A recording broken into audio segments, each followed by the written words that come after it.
وغیرہ وغیرہ جو ناپ کے اس میں کمی نہ کرو.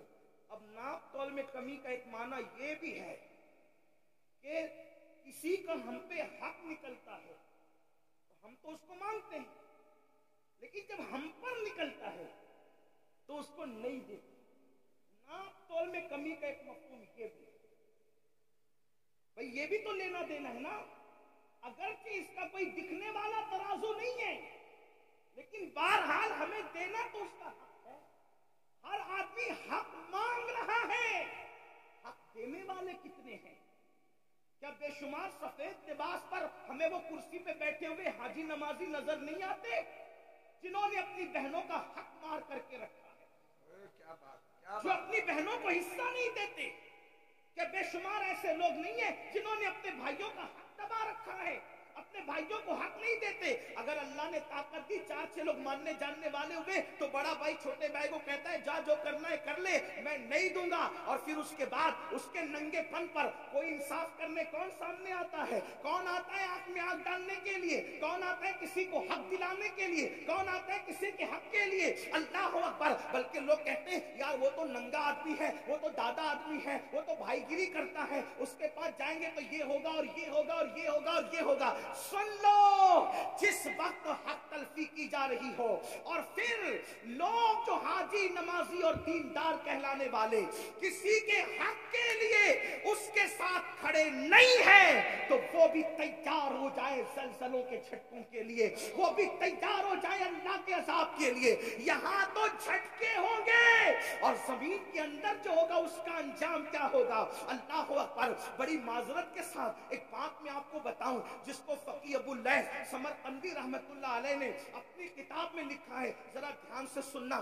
آج ہم ہر سال عمرہ کے لیے جا رہے ہیں, اللہ مبارک کرے, حج کے لیے بھی جا رہے ہیں, مسجد کے متولی بھی بن گئے, 50,000 5-5 لاکھ مدرسوں کے اندر چندے بھی نکالے, بہت اچھی بات ہے, لیکن بہن کو حصہ نہیں دے رہے ہیں اور بہن بھانجوں سے لڑ رہے ہیں. آپ جانتے ہیں, آئیے ذرا سنیے اور دل کے کانوں سے سنیے, بہن کی حق تلفی کرنے کا انجام کیا ہے. میں نے حوالہ پڑھ دیا, جس کو رجوع کرنا اس طرف کرے, اور میں اس کو اپنے الفاظ کے جامع میں پڑھنے لگا ہوں. اللہ اکبر. آج جانتے ہیں اللہ اللہ یہ جو رسومات ہے, دراصل جب شادی ہوتی ہے تو جہیز لوگ اس لیے بھی مانگ لیتے ہیں کہ یہ لوگ کے یہاں تو حصہ دینے کا رواج ہی نہیں ہے, حصہ ملے گا نہیں, اس لیے جتنی بھیک مانگنا ہے مانگ لو. اور آپ کو ایک بات بتاؤں, جب سے یہ جہیز مانگنے کا مطالبہ ہم نے شروع کیا ہے اور ہمارے سماج میں شروع ہوا ہے, ایک بات تو آپ کو بتاؤں, ہمارے مذہب میں تو کفن مانگنے کی بھی اجازت نہیں ہے. توجہ کریں, ہمارے مذہب میں تو کفن مانگنے کی بھی اجازت نہیں ہے. آخر وہ کون سے سنی اور کیسے مسلمان ہے کہ جو جہیز مانگنے کے لیے نکلے ہیں؟ ہمارے مذہب کا حال تو یہ ہے, اگر ایک چادر پرانی گھر میں پڑی ہوئی ہے اور اللہ اکبر باپ مر گیا ہے تو اسلامی غیرت کہتی ہے 3 مسنون کفن کی ضرورت نہیں ہے. اگر ایک ہی پرانی چادر تیرے پاس موجود ہے تو اپنی غیرت کا سودا کسی کے دروازے پہ مت کرنا, ایک ہی چادر میں لپیٹ کر غیرت کے ساتھ اپنے باپ کو دفن کر دینا. اب بھی تجھے بھیک مانگنے کی اجازت نہیں. جس مذہب میں باپ کے کفن کے لیے بھیک مانگنے کی اجازت نہ ہو, ایک کپڑا موجود ہوتے ہوئے, کفایت کا کپڑا موجود ہوتے ہوئے, اس مذہب کے اندر آخر جہیز مانگنے کی اجازت کیسے ہو سکتی ہے؟ اس مذہب کے اندر کار مانگنے کی اجازت کیسے ہو سکتی ہے؟ اس مذہب کے اندر اللہ اکبر بائک مانگنے کی اجازت کیسے ہو سکتی ہے؟ اور یاد رکھنا, آج لوگ کہتے ہیں مولانا مسلمانوں کی بیٹیاں کہروں کے ساتھ بھاگ رہی ہے. آج لوگ کہتے ہیں مولانا مسلمانوں کی بیٹیاں کہروں کے ساتھ بھاگ رہی ہے, مسلمانوں کی بیٹیاں لوجوں میں بک رہی ہے, مسلمانوں کی بیٹیاں سگنلوں پہ برقع پہن کے بھیک مانگ رہی ہے.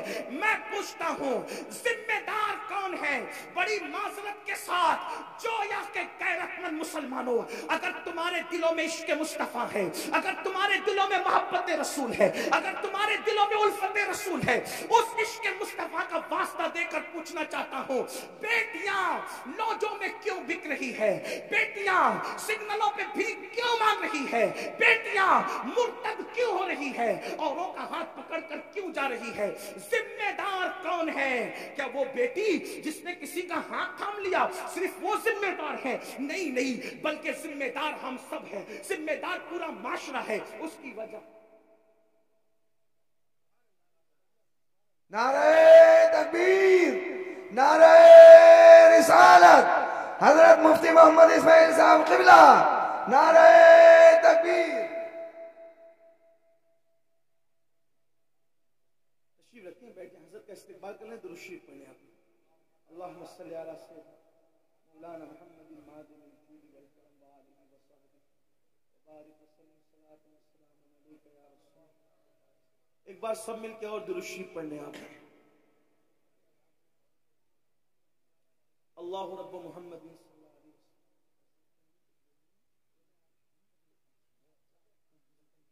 بڑی نوازی، سب مل کے درود شریف پڑھیں، بلند آواز سے درود شریف پڑھیں۔ آپ سے گزارش ہے کہ اگر آپ ڈسٹرب نہیں کریں تو بڑی نوازش ہے، آپ سب بڑی نوازش۔ ایک بار آپ سب بھی درود شریف حضرات دیکھ رہے ہیں کہ اللہم صلی علی سیدنا و مولانا محمد المعدن الجود والکرم۔ ڈاکٹر شفیق الرحمان بخش صاحب ایم پی سنبل تشریف لے آئے ہیں۔ ایک بار پھر درود شریف پڑھنے آپ۔ اللہ رب محمد صلی اللہ علیہ وسلم، نحن عباد محمد صلی اللہ علیہ وسلم، صلاۃ و سلام علیک۔ میں گفتگو شروع کر دوں پھر سے؟ آپ کی اجازت ہے؟ آپ توجہ میری طرف رکھے ہوئے، ایک بار ذرا پھر درود شریف پڑھیں، بلند آواز سے پڑھیں۔ اللہم صلی علی سیدنا و مولانا محمد المعدن الجود والکرم وآلہ وصحبہ وبارک وسلم صلاۃ و سلام علیک یا رسول اللہ صلی اللہ علیہ وآلہ وسلم۔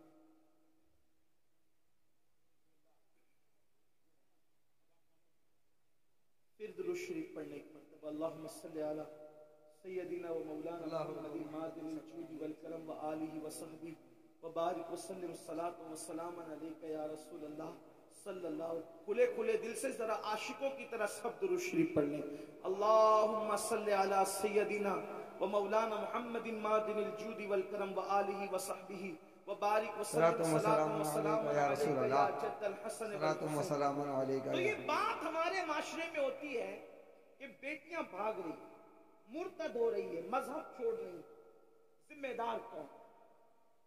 صرف وہ جانے والی بیٹیاں ذمہ دار نہیں ہیں، اس کے ذمہ دار ہم بھی، کیونکہ ہم نے شادی کے نام پر اتنی رسومات کو ایجاد کر دیا، اتنی رسومات کو ایجاد کیا کہ اب ہر کس و ناکس کے لیے شادی ممکن نہ رہی، شادی مشکل ہو گئی۔ جبکہ میرے اور تمہارے نبی صلی اللہ علیہ وسلم نے فرمایا نکاح اتنا آسان کر دو کہ زنا کرنا مشکل ہو جائے۔ آپ کی توجہ، جس نبی کے کہنے پر کلمے کو تم نے سچا مانا، ہم نے سچا مانا، جس نبی کے کہنے پہ اللہ کو ایک مانا، جس نبی کے کہنے پہ قرآن کو اللہ کی کتاب مانا، جس نبی کے کہنے پر اللہ کا دین اسلام مانا، اسی نبی نے تو یہ بھی فرمایا نا کہ نکاح اتنا آسان کر دو کہ زنا کرنا مشکل ہو جائے۔ آپ سے پوچھتا ہوں، آج ہم نے زنا آسان کیا ہے، نکاح مشکل کیا ہے۔ ایک انسان 1000-2000 روپے میں زنا تو کر سکتا ہے، لیکن 1000-2000 میں نکاح نہیں کر سکتا۔ جبکہ اللہ کے رسول نے یہ فرمایا نکاح اتنا آسان کرو کہ زنا مشکل ہو جائے۔ ہم نے نکاح کو مشکل کیا، بڑی معذرت کے ساتھ۔ سیرے کی رسم ہے، ہلدی کی رسم ہے، مہندیوں کی رسم ہے، یہ رسم ہے، جہیز کی رسم ہے، وہ رسم ہے، خدا جانے کتنے رسومات کو ایجاد کیا۔ آپ سے پوچھتا ہوں اسلام کا رسومات سے کیا تعلق ہے؟ اللہ اکبر۔ آج یہ میں آپ کو بتاؤں، ہمارے مذہب میں توجہ کرنا، ہمارے مذہب میں نکاح اتنا آسان تھا، نکاح اتنا آسان تھا کہ جنگ کے میدان میں بھی نکاح ہو رہا تھا۔ حیرت کی بات یہ، جنگ کے میدان میں بھی نکاح ہو رہا تھا۔ آپ سے پوچھنا چاہتا ہوں، اور جنگ کے میدان میں جس کا نکاح ہوا وہ کوئی اور ہستی نہیں۔ آپ سوچتے ہوں گے کہ کسی ایرے گہرے کا نکاح جنگ کے میدان میں ارجنٹ ہو گیا، آپ یہ بھی سوچتے ہوں گے، کیونکہ سوچ پر کسی کی پابندی نہیں۔ لیکن میں آپ کو بتانا چاہتا ہوں علماء کی موجودگی میں، اللہ کی کائنات میں جو سب سے بڑی ہستی ہے ان کے برابر کوئی نہیں ہو سکتا۔ موسیٰ و عیسیٰ، داؤد و ابراہیم، اسماعیل علیہ السلام، یہ سب کے سب جس کے پیچھے مقتدی بن کر کے کھڑے ہیں وہ محمد الرسول اللہ کا نکاح خیبر کے جنگ کے میدان میں ہوتا ہوا نظر آ رہا ہے۔ آپ سے پوچھنا چاہتا ہوں، کیا حضرت صفیہ کے ساتھ मैदान जंग के अंदर रसूलुल्लाह का निकाह न हुआ, और फिर इतनी सादगी से हुआ कि सहाबा में इख्तिलाफ हो गया कि हुजूर ने सफिया से निकाह किया या नहीं किया।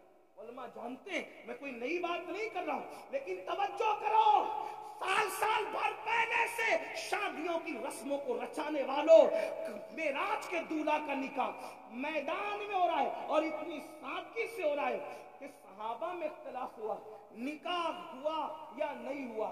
तो सहाबा में से चंद सहाबा ने कहा, क्यों बहस करते हो, इंतजार करो, अगर रसूलुल्लाह ने हजरत सफिया को पर्दा करा दिया तो समझ लेना कि निकाह हो गया, और अगर पर्दा नहीं कराया तो समझना कि निकाह नहीं हुआ। आपसे पूछना चाहता हूं, जब मेराज के दूल्हा का निकाह इतनी सादगी से होता है तो तुम कौन और तुम्हारी हैसियत क्या, हम कौन और हमारी हैसियत का। लेकिन जुल्म का बुरा हो, मुसलमान को नबी की सुन्नत कब याद आती है, कब याद आती नबी की सुन्नत? मुसलमान को नबी की सुन्नत उसी वक्त याद आती है जब उसका अपना फायदा होता है, मतलब वो सुन्नत का नहीं, अपने फायदे का पाबंद है। एक बात आपको बताऊं, मुसलमान कितनी सादगी से कहता है, मौलाना जहेज देना तो सुन्नत है ना, रसूलुल्लाह ने अपनी शहजादी को जहेज दिया, तो जहेज देना सुन्नत है, जब सुन्नत है तो दो। हमने कहा ये बहुत बड़े मुहक्किकीन और उलमा है, मैं एक बात आपसे कहता हूँ, हिम्मत करके कहता हूँ, अगर गलती होगी तो अभी इस्लाह होगी, और अगर ये इस्लाह कर देंगे अभी कर देंगे, अगर सही कह रहा हूँ और गलत कह रहा हूँ तो इस्लाह कर देंगे, सही कह रहा हूँ तो आपको मानना चाहिए। रसूलुल्लाह ने अपनी बेटी को जहेज नहीं दिया, जहेज देना कोई सुन्नत नहीं, ये एक तालिब इल्म का, कुरान और हदीस के तालिब इल्म का दावा है। मुनाजरे मुबाहिसे और उसका शौक नहीं है, ना मैं मुनाजिर हूँ ना मैं बहस वाला आदमी हूँ, लेकिन एक मैं आपकी अदालत में एक बात रख रहा हूँ, उलमा की तवज्जो के साथ, तवज्जो आपकी इसी बात तवज्जो से सुन लें। जहेज देना सुन्नत नहीं है, जब देना सुन्नत नहीं तो लेना भी सुन्नत नहीं। फिर आप कहेंगे कि वो मसनवी में, फिर मुफ्ती अहमद यार खान नईमी ने, और फिर फलां बुजुर्गों ने जो जहेज की फहरिस्त बनाई है उसके बारे में तू क्या कहता? मैं कहता हूं वो फहरिस्त सही है, फहरिस्त से मुझे कोई इख्तिलाफ नहीं, लेकिन थोड़ा समझ में हमारे फेर हो रहा है। क्या फेर हो रहा है? एक बात बताऊं आपको, ध्यान से, ना जहेज देना सुन्नत ना लेना सुन्नत। ये एक सबक सुनाने की नियत से अर्ज कर रहा हूं। अल्लामा अल्लाह बख्श साहब अगर मौजूद है क्या? पुश्त पनाही कर रहे हैं, बहुत दूर चले गए। न देना सुन्नत न लेना सुन्नत, तो काफिर। वो फेरिस्त मैंने कहा सही, मसनवी में फेरिस्त वो भी सही, मुफ्ती अहमद यार खान नईमी ने बनाई वो भी सही, तो काफिर मैंने कहा वो बस समझ का फेर हुआ। अल्लाह के रसूल ने वो जो जहेज दिया है, जहेज वो सैयदा फातिमा को नहीं दिया, बल्कि वो अपने भाई अली मुर्तजा को दिया। नंबर एक सैयदा को नहीं दिया, बेटी को नहीं दिया, भाई को दिया। अगर आप भी भाई के लिए लाखों खर्चा करते हैं तो अमीनुल कादिर तुम्हारा तलवा चूमने के लिए तैयार है। हुजूर ने बेटी को नहीं दिया, अपने भाई को दिया। दामाद भी नहीं कह रहा हूं, वरना किसी को चोर दरवाजे से घुसने का रास्ता मिलेगा। भाई को दिया। अब भाई को क्यों दिया? इसलिए कि हजरत अबू तालिब कसीरुल अयाल थे और उनकी गुर्बत का एहसास था रसूलुल्लाह को, तो फरमाया अपने चचा अब्बास से कि तुम्हारे भाई कसीरुल अयाल हैं, तो उनके कुछ बच्चे हम अपनी जिम्मे पे ले लेते हैं और उनकी परवरिश हम करते हैं। तो हजरत जाफर को हजरत अब्बास ने ले लिया और अली मुर्तजा को बचपन से रसूलुल्लाह ने अपनी परवरिश में ले लिया। तो घर में रसूलुल्लाह ने रखा, बचपन से नबी ने पाला, नबी ने पला, नबी ने बढ़ाया, नबी ने परवरिश की। अब बताओ, जिसके घर में अली बने हैं, तो अब अली मुर्तजा का खुद का घर नहीं था, अब शादियों के अली नए घर में जा रहे हैं। तो जिसने पाला था, जिसने पोसा था, जिसने बड़ा किया था, जिसने तरबियत की थी, अगर बफर्ज़े मुहाल अली मुर्तजा का निकाह सैयदा फातिमा के साथ ना भी होता और अली का निकाह किसी और के साथ होता, तो भी अली मुर्तजा अल्लाह का घर सजाने की जिम्मेदारी तो उसी की थी ना जिसने बचपन से परवरिश की थी, जिसने बचपन से परवरिश की थी, उन्हीं की जिम्मेदारी थी। तो लोगों को मुगालता ये हो रहा है कि जहेज बेटी को दी, बेटी को जहेज नहीं दिया, भाई के लिए इंतजाम किया। ये तो एक बात मैंने कह दी। दलील क्या? अब दलील सुन ले। एक खजूर, तवज्जो, एक खजूर किसी माँ या बाप के पास आए और वो दो बच्चों में बराबर बराबर तकसीम न करे, तो अल्लाह के रसूल फरमाते खजूर की गलत तकसीम करने पर भी अल्लाह को जवाब देना पड़ेगा। बच्चों के साथ बराबरी का ये हक है। इसको एक मर्तबा बोसा लिया तो दूसरे बच्चे का हक है कि उसको भी एक बार ले ले। जो मजहब बोसा लेने में बराबरी देता हो बच्चों के लिए, तो अब सुने, मेरे नबी की एक बेटी तो न थी ना। हमारे अकीदे में, अहले सुन्नत के अकीदे में नबी की कितनी शहजादियां हैं? 4। कितनी हैं? जो मिल के बोले कितनी हैं? 4 मानो, क्योंकि दूसरे हैं जिनको 4 हजम नहीं होती। कुछ ऐसे हैं जिनको 4 से ही नफरत है। न 4 खुलफा मानते हैं, न 4 शहजादियां मानते हैं, उन्हें तकलीफ है और वो पूरा जोर लगा रहे एक है, एक है, एक है। हमने कहा 4 है, हमारे पास कुरान से दलील। हमारे पास दलील कहां से? उलमा मौजूद है। ये इब्ने कसीर ने कहा और ये इसने कहा और उसने कहा, मैंने कहा जब कुरान कह दे तो फिर कोई कसीर नहीं, कोई कामिल नहीं, कुछ नहीं। जिसकी बात कुरान से टकराएगी, अगरचे वो हमारा सबसे बड़ा इमाम कहलाए, फिर भी हम उसकी बात नहीं मानेंगे, क्योंकि कुरान, साहिब कुरान हमारे लिए पहले नंबर पर है। सही बात है, यही तो है ना। हमारे इमाम ने जब ऐलान किया कि मेरा कोई कौल हदीस से सही से टकरा जाए, उसे छोड़ दिया जाए, यही है हमारा उसूल। अब कुरान क्या कहता है? या अय्युहन नबी, तवज्जो, कुरान कह रहा है, जो नबी की 4 बेटियां नहीं मानते ना, उनकी तरफ तवज्जो दिलाना चाहता हूं। या अय्युहन नबी, ऐ नबी, उल लिअज़वाजिका व बनातिका व निसाइल मुमिनीन, ऐ महबूब आप फरमा दे, ऐ नबी आप कह दे, किससे? लिअज़वाजिका, अपनी बीवियों से, व बनातिका, अपनी बेटियों से। छोटा सा भी अरबी का तालिब इल्म हो तो वो जानता है अरबी जबान की बलागत और उसत ये है कि अरबी के यहाँ वाहिद जमा नहीं है सिर्फ, बल्कि वाहिद है, तस्निया है, फिर जमा किल्लत है, जमा कसरत है। सही। अब कुरान ये बता रहा है अगर एक बेटी होती तो कुरान क्या कहता? कुल्ले अज़वाजिका व बिन्तिका। लेकिन कुरान बिन्तिका नहीं कह रहा है, क्या कह रहा है? बनातिका। वाहिद भी नहीं है, तस्निया भी नहीं है, बल्कि जमा है। अब अगर उसको जमा किल्लत भी मान लिया जाए तो कम से कम 3 मानना पड़ेगा। आप कम से कम तो आपको 3 मानना पड़ेगा। 3 से कम पर तुम्हारी जान नहीं छूट सकती। इससे पता चला जब कुरान ने कह दिया वा बनातिका, आप अपनी बेटियों को हुक्म दे तो मानना पड़ेगा नबी की 1 नहीं थी बल्कि नबी की 3 से ज़ायद बेटी। अब जब ये मान गए, इस पे कोई तफसील बात नहीं करता, उलमा जानते हैं, आपको मजीद वो समझा देंगे।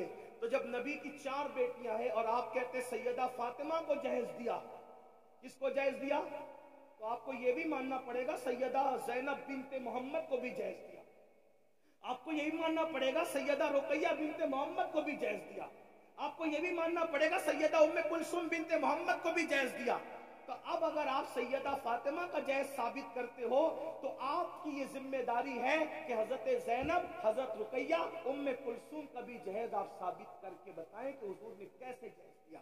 और ये बात याद रखना, जब उनको नहीं दिया तो फिर नबी के इंसाफ से ये बईद है कि जो नबी बोसा लेने में बराबरी की बात करे, जो नबी खजूर की तकसीम में बराबरी की बात करे, ये कैसे हो गया कि एक बेटी को जहेज दिया और 3 बेटियों को जहेज से महरूम रखा?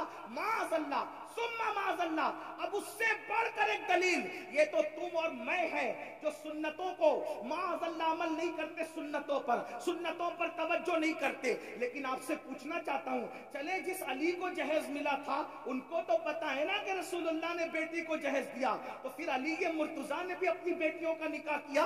हजरत अली ये मुर्तजा की भी बेटी है, हजरत ज़ैनब बिनते अली, हजरत रुकैया बिनते अली, हजरत उम्मे कुलसूम बिनते अली। मौला अली की एक बेटी नहीं है, मौलाए कायनात की तो कम से कम 7 और 9 बेटियां बताई जाती है। तो जिस अली ने निकाह के वक्त न अपने ससुर से जहेज लिया अपनी बीवी की शक्ल में, अपनी बीवी के जहेज की शक्ल में, तो आपसे पूछता हूं उस अली मुर्तजा ने जब जहेज लिया तो अपनी किस बेटी की शादी पर उन्होंने जहेज दिया, ये भी आपको साबित करना पड़ेगा। और दूसरी बात, वो सिद्दीक अकबर अफजलुल बशर बादल अंबिया बित्तहकीक अबू बकर सिद्दीक, वो अब्दुल्ला इब्ने उमर जो मुस्कुराने की भी सुन्नत तर्क नहीं करते थे। एक मर्तबा मुस्कुराने, एक सहाबी, किसी ने पूछा क्यों हंस रहे हो, कहा मुझे भी नहीं पता क्यों हंस रहा हूं, यहाँ खड़े रहकर मेरे यार ने मुस्कुराया है, बस मैं भी मुस्कुरा रहा हूं। हजरत अब्दुल्ला इब्ने उमर अपनी अमामे के शिमले को दरख्त से उलझा रहे, किसी ने कहा ये क्या बचपने की हरकत है, वो फरमाया बचपने की हरकत लोगों को लगा करे,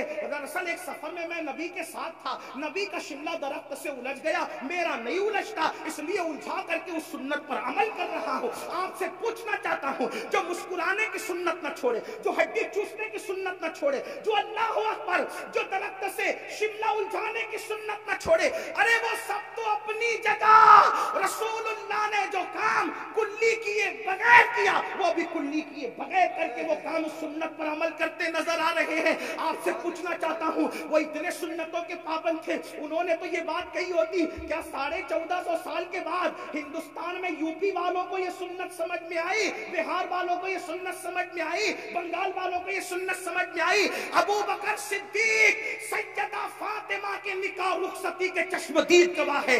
अगर उन्होंने जहेज देते हुए रसूलुल्लाह को देता देखा होता तो सिद्दीक अकबर भी तो अपनी बेटी को जहेज देते। सिद्दीक अकबर ने जहेज नहीं दिया, फारूक आजम ने जहेज नहीं दिया, उस्मान गनी जैसे गनी और मालदार ने जहेज नहीं दिया, और आप कहते हैं जहेज देना सुन्नत है।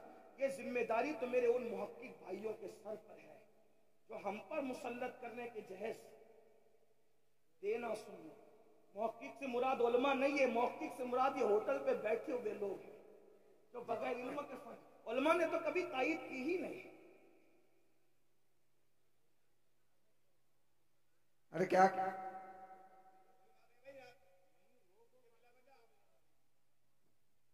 उलमा ने तो कभी तायीद की ही नहीं। दरअसल ये सारे खुराफात की तायीद नफ्स के गुलाम लोग कर रहे हैं। मेरी गुजारिश है आपसे, अगर कौम की बच्चियों की आबरू और इज्जत से थोड़ी भी दिलचस्पी हो,